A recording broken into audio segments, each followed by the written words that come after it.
We are nearing a new generation of athletes entering professional sports. These athletes have grown up knowing only a world with the internet and social media. These athletes were ranked in the nation as sixth graders, linked up with Bleacher Report at 18 years old to announce their college decisions in a viral video, and enjoyed a second college recruitment after entering the transfer portal. These athletes, on a very basic level, need to feel wanted. Companies across the country have been adjusting for millennials entering the professional world in recent years. The next change is soon to come with Generation Z, the group of young people born between the mid-1990s and early to mid-2000s. If Fortune 500 companies have to get used to this new workforce, the sports leagues should too. When it comes to free agency, the NFL has far less excitement when compared to other pro sports leagues. The teams have so much control that it seemingly takes forever for a football player to hit true unrestricted free agency once he gets through the fifth-year option and franchise or transition tags. And when he finally does, the deal is usually done on the first day of the new league year after his agent has worked with a team during and before the legal tampering window. The NBA does free agency far better than the NFL. When July 1st hits, it's all eyes on basketball. Elaborate pitches from teams in big and small markets are made to all-stars. A player gets ostensibly locked in his home by his would-be teammates. Billboards are posted across a city. A region's sports hero is flown to the Hamptons to help seal the deal. Star NBA free agents are taking their time signing with teams, weighing their options and hearing pitches from various teams in the first few days of free agency before making their decisions around the 4th of July. Contracts between the two sports leagues are obviously different, so let's not get too caught up in the weeds here. There's no NFL equivalent to the NBA's bird rights or a max deal that pays a player more if he stays with the team that drafted him. At a very basic level, NFL contracts are almost never fully guaranteed, and NBA contracts are, and the NFL has a hard salary cap that rose to $188.2 million this year, while the NBA has a soft cap that taxes teams that overshoot it. The NFL owners won't be changing those CBA mainstays anytime soon.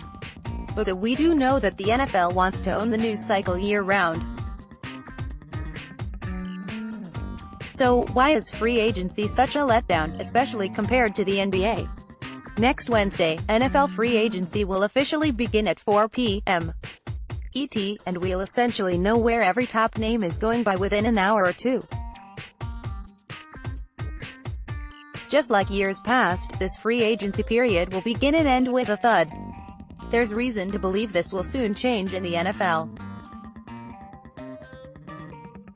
Not only will the league want to capture the excitement, but a new generation of athlete may force it.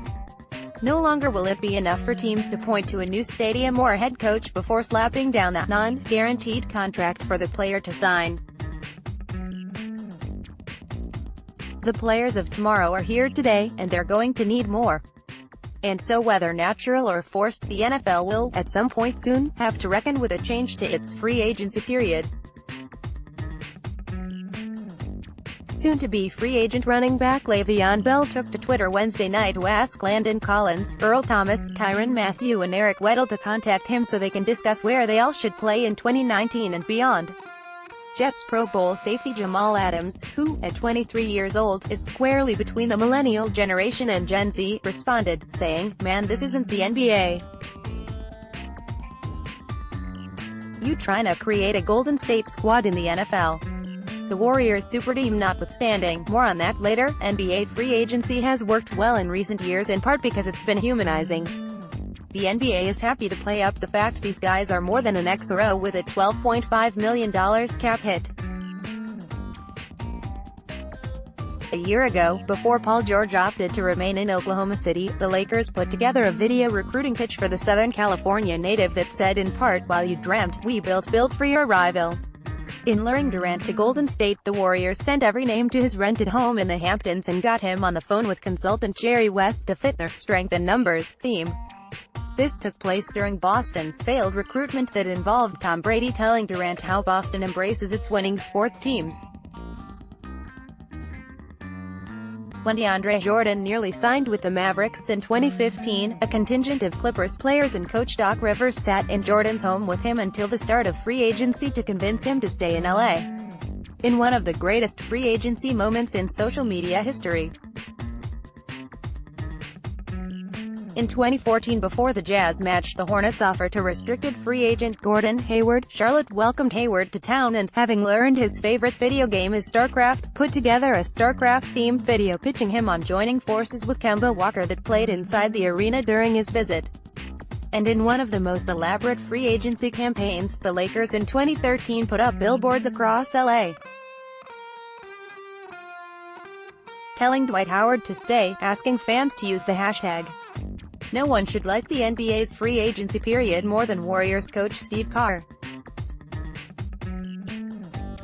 When I asked him what he enjoys best about it, he paused and smiled before saying, signing Kevin Durant, which Golden State did in 2016. As a player, then an executive and now a coach, he's seen free agency evolve over the years to more superstars jumping teams with more frequency and understands how it has excited individual fan bases and grown the game on a macro level. It just seems like these guys now know each other a lot better, whether it's through Team USA or college ball or AAU ball, Kerr says. So they're friendlier, they're more likely to be in touch with one another during the season rather than just trying to beat each other's brains in like it used to be. It's a different league and that leads to probably a different recruitment process in free agency.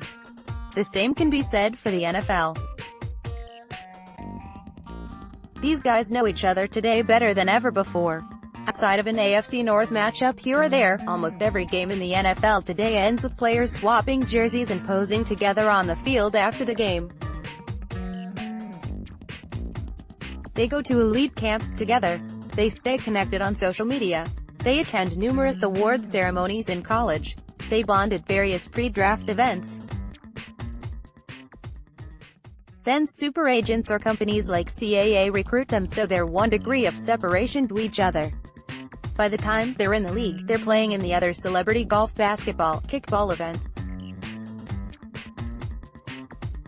As this younger generation bonds, there are also unique changes to feelings on employment that impact blue-collar employers the same way as professional sports leagues.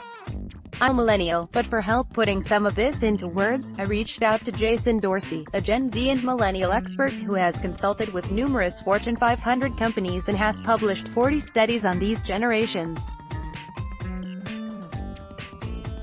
He says that in terms of employment loyalty, the expectations for tenure from millennials and Gen Z are much shorter than what Gen X and baby boomers define as loyalty. And that's important because where one group thinks someone is disloyal and the other thinks they're loyal, those are not just tenure differences, those are value differences, Dorsey says. One generation might say you're disloyal, almost to the point of it's unethical for you to leave.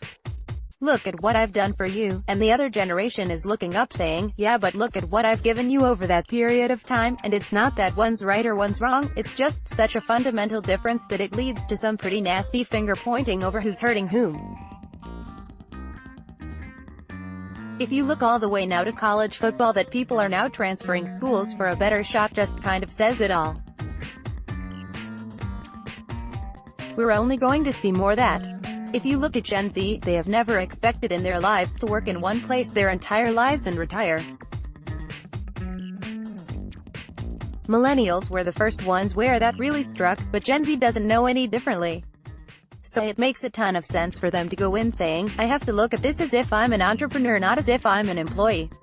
Any NFL players coming to mind? At the turn of the decade, the NBA set out to shorten player contracts for 3 reasons. 1. To more closely tie pay to performance. 2. To give teams a chance to rebuild faster in the event a player was locked into a contract for too long. And 3. To give players the flexibility to move on. NBA Commissioner Adam Silver said recently the NBA expects to have 40% of its players be free agents this summer. But here's the important distinction Dorsey wants to make. Just because this generation of workers places a different value on employment loyalty doesn't mean they're always going to leave. They're going to expect that you're going to recruit them at every step. I don't think it's necessarily ego-driven. I just think it's behavioral. This is what they've known. They've known it since college. This is normal, Dorsey says. That doesn't mean they're going to switch teams.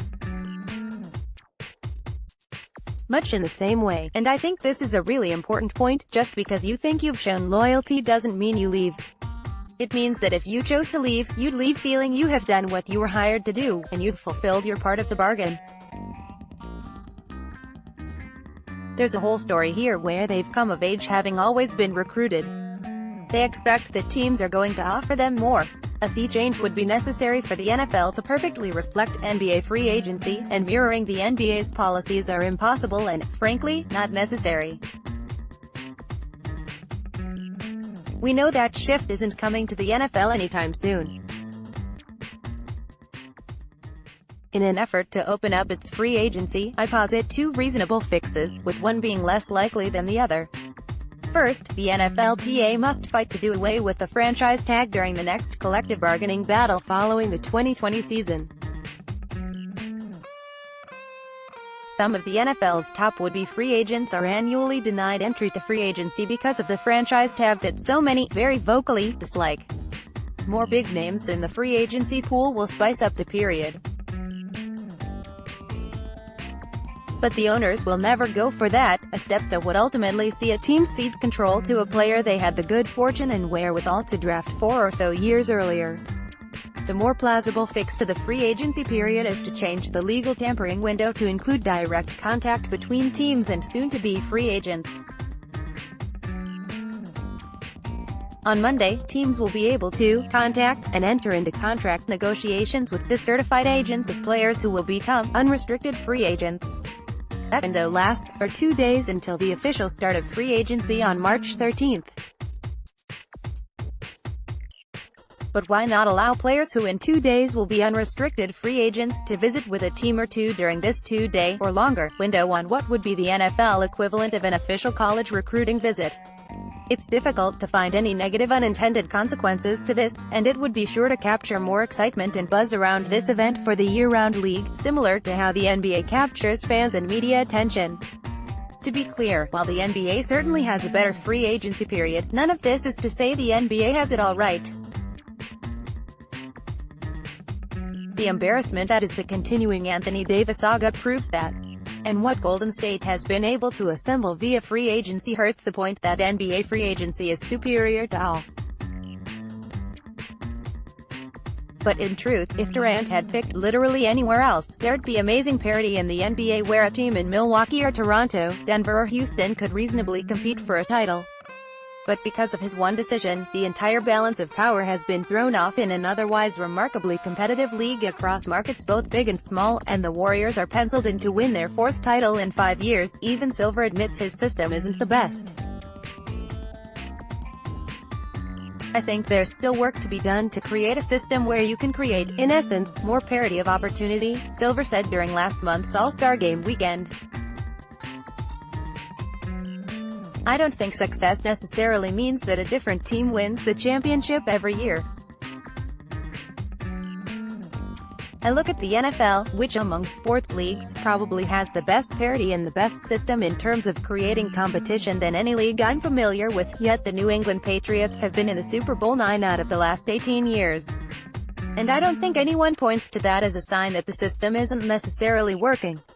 But the NFL's system could learn a few things. The Vikings won the Kirk Cousins sweepstakes last year in large part because they were willing to offer him a 3-year, fully guaranteed contract worth $84 million. Minnesota general manager Rick Spielman had plenty of takeaways about recruiting free agents after last year's experience. The one thing I know for us, which was a huge advantage for us, is that we have an excellent coaching staff, Spielman says at the NFL Combine. We have some good players on our football team and we're a very good football team, but also when they walked into that building that ownership built for us, our practice facility. the TCO Performance Center, US Bank Stadium to go play in that facility. I think that was a huge advantage for us once we got the players into that building. But it's always going to come down to, do you have a good football team? Do they believe in the coaches you have? But having all that is a huge benefit. Perhaps it's born out of the fact that teams can't do anything with a specific player until the start of the new league year, and that system forces teams and players to make decisions quickly. But it all felt plain and unimaginative in a league where even the smallest gestures go a long way, especially compared to the NBA, where teams pull out all of the stops. Washington's NFL franchise will never be confused for cutting edge, but 3 years ago, after the Panthers rescinded Josh Norman's franchise tag, general manager Bruce Allen sent Norman a customized Washington No. 24 jersey and dispatched a team plane for the free agent and his family. It made an impression on a guy who was hardly recruited out of high school. So what can the NFL do? When you're recruiting players of younger generations, they want to feel wanted, but they also want to feel that you're going to maximize their value in ways that align with them. They also want to know that, frankly, you're a forward-thinking team. Dorsey, the generation expert, says. So thinking about engagement outside of an arena or stadium is incredibly important to them. How much awareness are we going to create? What are the platforms you're going to give me? Are there going to be activations? How does this tie in with other brands? Gen Z does not remember a time before social media. That's a massive shift. But owners who are usually 2 or 3 generations removed from that, they likely often don't think in those terms. They think in terms of guarantees and money, and very much the baby boomer carrot of let me throw dollars at you and it's all about the contract. Maximizing value and getting involved in what interests the player are two things the NBA has done well, Kobe Bryant told me in a recent interview. They listen to the voice of the athlete themselves. So like, you're here as a league to help support the athletes in any way you possibly can. Sure, there is some resistance in negotiation with the union and owners. Of course, Bryant says, but getting through that, it's how can we help our athletes be better? How can we support them in various endeavors that they have, not just while they're playing but also what are their ambitions post-career? How can we put them in situations to help them develop careers now? What are certain social activities that they're really invested in and how can we support that? I think that's something the NBA does extremely well. To execute his ideas, Dorsey proposes that each team has a personal brand strategist working for them. This person, or people, would be responsible for elevating a player's profile in and outside of the stadium as technology and media evolve. I'm sure that the teams are thinking if we make their brand any bigger, that's just going to make it more expensive for us in the long run. Dorsey says, anticipating the boomer mentality. And there may be some truth to that. But if they're drawing bigger crowds, then it may be worth that money. There's no better way to maximize career earnings than making a career longer. Brand new facilities are nice, but teams should invest in, and promote more, their recovery efforts. The Patriots charter plane is a solid step, and, in fairness to Spielman and the Vikings, having their practice facilities adjacent to a state-of-the-art performance center is a bonus. NFL teams are getting more involved in sleep data. What if one NFL team becomes one of the best, year in and year out, at injury prevention? Schedule optimization, sleep performance, rest and recovery methods should all be used as recruiting tools. Instead of pointing to your new stadium or how loud your fans can get, prove to the player you can do all you can to maximize their careers, thus making them more money in the long term. Players are quite savvy about the idea that this career is not going to last forever, says Dorsey, who says he works regularly with NBA and NFL teams and players. There is a lot of pressure to say how can I maximize the revenue that I get during my time playing, and how do I maximize all the other social things I can do in parallel that maybe extends out my income another 5 or 10 years.